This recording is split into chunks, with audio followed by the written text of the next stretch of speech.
సందర్శించిన బట్టి మనం ఒక వార్త చూసుకోవచ్చు. అన్నోజిగూడలో అరాచకం ఎపిసోడ్ 5. విజయ్ మాల్యా బాటలోనే బాలరాజ్ గౌడ్ 8 ఎకరాలు కొని 80 ఎకరాలపై కన్ను. 100 కోట్ల బ్యాంకు రుణాల ఎగవేత. చట్టబద్ధ యజమానులకే బెదిరింపులు. 14 సర్వే నెంబర్లపై పార్టీషన్ జరగలేదంటూ బ్యాంకులకు సైతం బురిడి. మాజీ రౌడ్ షీటర్ అరాచకాలపై మల్కాజ్గిరి పోలీస్ కమిషనర్కి ఫిర్యాదు.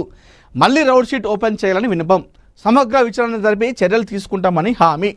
సో రోజు రోజుకి బాలరాజ్ గౌడ్ అన్నోజిగూడలో ఏదైతే ఒక అరాచకం జరుగుతూ ఉందో ఈ వ్యవహారంలో బాలరాజ్ గౌడ్ పైన ప్రతిరోజు కూడా ఒత్తిడి పెరుగుతూ ఉంది. సో ప్రతిరోజు కూడా ఆయన పైన కథనాలు వస్తూ ఉన్నాయి. సో ఎపిసోడ్ 5 ఈరోజు మనం మహాపత్రికలో చూస్తున్నాం. అన్నోజిగూడలో అరాచకం అని చెప్పేసి ఎపిసోడ్ 5 ఈరోజు మనం చూస్తూ ఉన్నాం మహాపత్రికలో. సో విజయ్ మాల్యా బాటలోనే బాలరాజ్ గౌడ్ వెళ్తూ ఉన్నారని చెప్పేసి కూడా ఇక్కడ కథనాన్ని అయితే ప్రచురించింది మన మహాపత్రిక పత్రిక. అదేవిధంగా 8 ఎకరాలు కొని 80 ఎకరాలపై కన్ను వేయడం జరిగిందని చెప్పేసి చెప్తా ఉన్నారు. అదేవిధంగా 100 కోట్ల బ్యాంకు రుణాలు ఏదైతే విజయ్ మాల్యా చేశాడో అదే తరహాలో ఆయన బాటలోనే బాలరాజ్ గౌడ్ చేస్తూ ఉన్నారని చెప్పేసి మనం ఇక్కడ చూసుకోవచ్చు. గట్కేసర్ సర్కిల్ పరిధిలోని అన్నోజిగూడలో మాజీ రౌడ్ షీటర్ బాలరాజ్ గౌడ్ చట్టంలోని లోసుగులను అడ్డం పెట్టుకొని ఒకవైపు బ్యాంకులకు తీవ్ర ఇబ్బంది గురి చేస్తూ మరోవైపు బ్యాంకుల బహిరంగ వేలం ప్రక్రియను తప్పుదోవ పట్టించే ప్రయత్నాలు చేస్తున్నారన్న ఆరోపణలు వినిపిస్తున్నాయి. బ్యాంకుల నుంచి కోట్లాది రూపాయల రుణాలు తీసుకొని వాటి చెల్లింపులు విఫలమవడంతో ఇప్పుడు మరో విజయ్ మాల్యాను తలపిస్తున్నారనే విమర్శలు వ్యక్తమవుతున్నాయి. తాకట్టు ఆస్తులను వేలం వేయడానికి బ్యాంకులు ముందుకు వస్తే భూములకు ఇప్పటికీ పార్టీషన్ జరగలేదు, యాజమాన్య వివాదాలు ఉన్నాయి, కోర్టు కేసులు పెండింగ్లో ఉన్నాయంటూ అభ్యంతరాలు వ్యక్తం చేయడం ద్వారా వేలం ప్రక్రియను అడ్డుకుంటున్నారనే ఆరోపణలు వినిపిస్తున్నాయి. ఇదే సమయంలో కోర్టుల ముందు పార్టీషన్ జరగలేదని అనే వాదనను తెరపైకి తెచ్చి న్యాయ ప్రక్రియను సైతం తప్పుదోవ పట్టించే ప్రయత్నాలు జరుగుతున్నాయన్న విమర్శలు కూడా ఉన్నాయి. ఫలితంగా అటు బ్యాంకులు తమ రుణాలను రికవర్ చేసుకోలేక, ఇటు అసలు పట్టాదారులు తమ హక్కులను వినియోగించుకోలేక రైతులు, ఫ్లాట్ల యజమానులు అదేవిధంగా తమ ఆస్తులపై స్వేచ్ఛగా నిర్మాణాలు చేపట్టలేక తీవ్ర ఇబ్బందులు ఎదుర్కొంటున్నారని బాధితులు ఆవేదన వ్యక్తం చేస్తున్నారు. అంటే ఒక్క వ్యక్తి వల్ల అక్కడ ఎంతమంది సఫర్ అవుతున్నారో చూడండి. అటు బ్యాంకులు వాళ్ళ దగ్గర నుంచి రుణాలు వసూలు చేసుకోలేక, అదేవిధంగా ఇటు రైతులు, అటు పట్టాదారుల అసలు యజమానులు, ఫ్లాట్ల యజమానులు, వినియోగదారులు ఇంతమంది సఫర్ అవుతున్నారు మన బాలరాజ్ గౌడ్ అన్న చేయబట్టి. మరి అన్న ఇంత కథలు ఎందుకు చేస్తూ ఉన్నారు? మరి ఎందుకు అన్న పైన ఎందుకు చర్యలు తీసుకోవట్లేదు? మాజీ రౌడ్ షీటర్ అని చెప్పేసి భయపడుతున్నారా? మరి ఏంది కథ? ఎందుకు దీనిపైన స్పందిస్తలేరు అధికారులు? ఈ వ్యవహారంపై సమగ్ర విచారణ జరిపి వాస్తవాల వెలుగులోకి తేవాలని స్థానికులు, బాధితులు డిమాండ్ చేస్తూ ఉన్నారు. ఇది కథ. మహాపత్రికలో బాలరాజ్ గౌడ్ పైన వచ్చినటువంటి కథనాలు ఎపిసోడ్ 1, 2, 3, 4 ఈరోజు 5. ప్రతిరోజు కూడా ఒక కథనాన్ని ప్రచారం చేస్తూ ఉంది మహాపత్రిక ANN తెలుగు సంయుక్తంగా.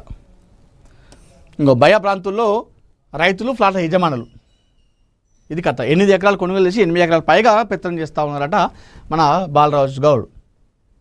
మాజీ రౌడ్ షీటర్ అరాచకాలపై మల్కాజ్గిరి పోలీస్ కమిషనర్కి ఫిర్యాదట. అన్నోజిగూడలో మాజీ రౌడ్ షీటర్ బాలరాజు అరాచకాలు, భూ వివాదాలు, బౌన్సర్లతో బెదిరింపులు, ప్రజా రహదారుల ఆక్రమణల అంశాలపై మల్కాజ్గిరి పోలీస్ కమిషనర్ సుమతికి స్థానిక రైతులు, ఫ్లాట్ల యజమానులు, బాధితులు ఫిర్యాదు చేసిరట. సదరు ఫిర్యాదుపై స్పందించిన కమిషనర్ సుమతి సంబంధిత అంశాలపై పూర్తి వివరాలు సేకరించి సమగ్ర విచారణ చేపట్టాలని సంబంధిత అధికారులను ఆదేశించారు. చట్టాన్ని చేతిలోకి తీసుకొని ఎవరైనా బెదిరింపులకు అక్రమాలకు పాల్పడితే కఠిన చర్యలు తీసుకుంటామని చెప్పేసి, క్రిమినల్ కేసు నమోదు చేస్తామని చెప్పేసి సుమతి కూడా హెచ్చరించింది. సో సుమతి గారు మంచి డైనమిక్ లీడర్, గతంలో చూసినాం చాలా కూడా చేయడం జరిగింది. మరి ఈ విషయం పైన ఎలా స్పందిస్తుంది, ఎలా ఫిర్యాదు వచ్చింది కాబట్టి మరి ఏ విధంగా ముందుకెళ్తుంది కూడా చూడాలి. సో అల్టిమేట్గా అక్కడ కావాల్సింది రైతులకు, ఆ ఫ్లాట్ల యజమానులకు న్యాయం జరగాలి. ఇది మనకు కావాల్సింది, అల్టిమేట్గా కావాల్సింది అది. At the same time Balaraj Goud పైన చర్యలు తీసుకోవాలి. ఏదైతే అక్రమంగా లాక్కుండా అవన్నీ కూడా మళ్ళీ యథావిధిగా యజమానులు కావచ్చు, లేకపోతే ప్రభుత్వ భూములు అయితే ప్రభుత్వానికి అప్పచెప్పుకోవాలి. ఆ దొంగ రిజిస్ట్రేషన్ పేరుతో ఎవరో సబ్ రిజిస్టర్ సంతకం పెట్టింది, ఇదంతా కూడా చూడాలి.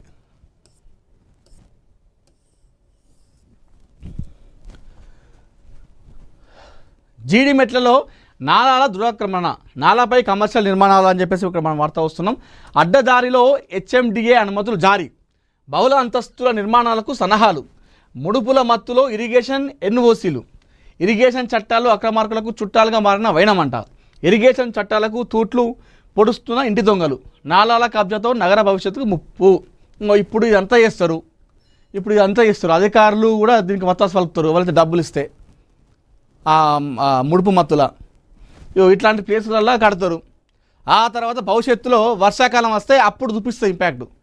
ఇప్పుడు హైదరాబాద్లో ఏదైతే జరుగుతూ ఉందో చిన్నపాటి వర్షానికి మొత్తం మునుగుతూ ఉంది. ఎందుకంటే ఇట్లా చెరువులు నాలాలు కుంటలని తేడా లేకుండా ఎక్కడితే అక్కడ కబ్జాలు చేసి అక్కడ ఇల్లు కట్టిరు. కాబట్టి ఈరోజు ఈ విధంగా జరుగుతూ ఉన్నాయి హైదరాబాద్లో.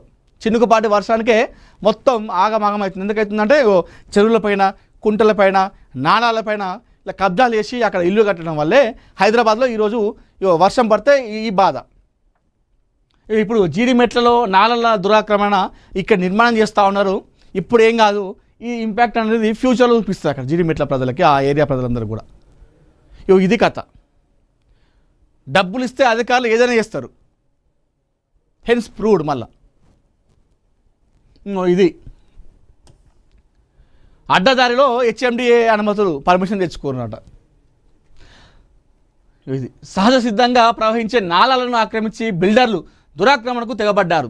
కొద్దిపాటి వర్షానికి పొంగి ప్రవహించే నాలాలు తన సహజ ఉనికిని కోల్పోయి ఇప్పుడు అక్రమార్కుల కబంధ హస్తాలు చిక్కి శల్యమయంగానే ఆరోపణలు వెలువెత్తున్నాయి. ఉధృతంగా ప్రవహించే నాలాలను మళ్లించి ఆ నాలాలపైన కమర్షియల్ సముదాయాలు, బహుళ అంతస్తుల భవన నిర్మాణాలకు తెరలేపిన వ్యవహారం గట్కేసర్ సర్కిల్ జోడిమెట్లలో తీవ్ర చర్చంశంగా మారింది. ఇరిగేషన్ చట్టాలను చుట్టాలుగా మార్చుకున్న అక్రమార్కుల నిబంధనలను తొంగులో తొక్కుతూ వరద నీటి ప్రవాహానికి జీవనడిగా ఉన్న నాలాలను పూడ్చివేసి కుదించి సహజ ప్రవాహాన్ని మళ్లించి యథేచ్ఛగా నిర్మాణం సాగిస్తున్నారు. లక్షలాది రూపాయల చేతులు మారడంతో నిబంధనలు విరుద్ధంగా ఇరిగేషన్ శాఖ ఎన్ఓసీలు, హెచ్ఎండిఏ అనుమతులు జారీ చేశారనే ఆరోపణలు కూడా వినిపిస్తున్నాయి. వాస్తవానికి హెచ్ఎండిఏ నిర్మాణ అనుమతులు జారీ చేసే ముందు సంబంధిత రెవెన్యూ అధికారులు క్షేత్రస్థాయిలో స్థలాన్ని పరిశీలించి అక్కడ నాలాలు ఉన్నాయా, చెరువులు ఉన్నాయా, అది ప్రభుత్వ భూమా అని చెప్పి చూసి వెరిఫికేషన్ అయిపోయిన తర్వాతనే వాళ్ళు అక్కడ పర్మిషన్ జారీ చేస్తారు. మరి ఇక్కడ అట్లాంటిది ఏమీ లేదు, ఏది లేదు, క్షేత్రస్థాయిలో లేదు, అసలు మామూలు స్థాయి కూడా లేదు. అక్కడ అది నాలాంజు లేదు, చెరువంజు లేదు, ప్రభుత్వ భూమాంజు లేదు, డైరెక్ట్ పర్మిషన్ ఇచ్చేసారు. మరి ఏ విధంగా పర్మిషన్ ఇచ్చారు? అక్కడ ఏ అధికారి డబ్బులు తీసుకున్నాడు? అంతేనండి కదా. ఇప్పుడు కేవలం ఇరిగేషన్ స్థానిక రెవెన్యూ అధికారుల నివేదికల ఆధారంగానే ఏసీ గదుల్లో కూర్చొని అనుమతులు జారీ చేశారన్న ఆరోపణలు బహిరంగంగా వ్యక్తమవుతున్నాయి. దీని ఫలితంగా వందల ఏళ్లుగా సహజసిద్ధంగా ప్రవేశిస్తున్నటువంటి నాలాలు క్రమంగా కనుమరుగవుతూ వాటి స్థానంలో కమర్షియల్ నిర్మాణాలు వెలుస్తున్నాయని స్థానికులు ఆవేదన వ్యక్తం చేస్తున్నారు. ఈ నాలాలు అంటే సహజసిద్ధంగా ఇవి రావు, అది ప్రకృతి దేవుడిచ్చినటువంటి అది ఒక అందం అనుకోవాలి. అంతా కూడా సహజసిద్ధంగా అవి పోతాయి. వాటిని ఆక్రమించి వాటిపైన కడితే అవి అటు కనుమరుగవుతున్నాయి. ఫ్యూచర్లో ఈ నాలాలు కుంటలు ఈ చెరువులను కబ్జా చేయడం వల్ల ఏం జరుగుతుంది? సామాన్య ప్రజలు ఇబ్బంది పడాలి. వాళ్ళకి ఏం కాదు, లక్షల కోట్లలో ఉన్నాడు వాడు. ఇది కథ.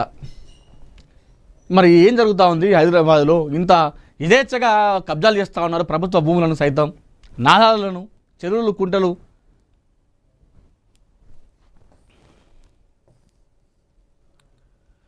మీరు ఇన్స్టాలో యాక్టివ్గా ఉంటున్నారా? కేంద్ర మంత్రులకు మోడీ ప్రశ్న అంట.